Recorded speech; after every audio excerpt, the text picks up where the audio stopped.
I visited the Tubman Museum and I caught myself traveling in time almost immediately. As a Brazilian living in the US, this isn't a story I grew up hearing in detail, but we do study a lot about Black history and slavery. Being here, it's not something you just walk past. There were moments where I stopped reading and just stood there thinking, trying to process everything.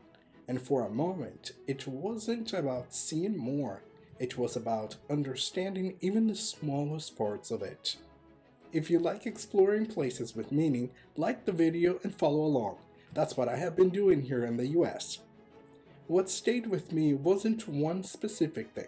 It was the feeling of being in a space built around real lives and real heartfelt stories.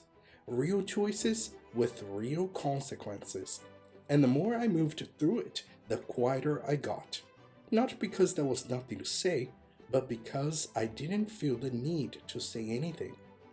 One thing I also noticed, the museum shares a lot about local Black history, and you can really feel that connection to the community. There are even spaces designed for gatherings, events, conversations, things related to diversity and culture. And that adds another level to the experience, because it's not just about the past, it's something that continues in the present.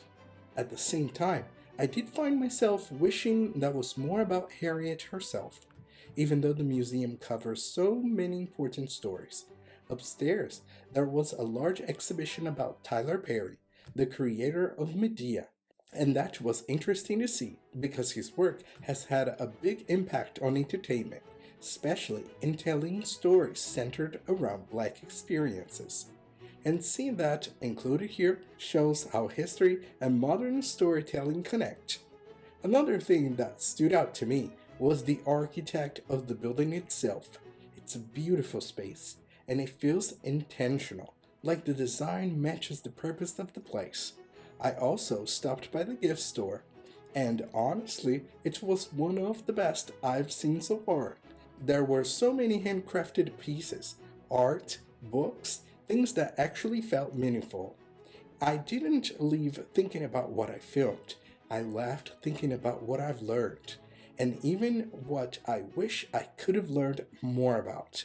And I feel like that's the kind of place you just don't visit. You carry it with you after. The admission to the museum costs $10 for adults and $6 for children aged 3 to 17.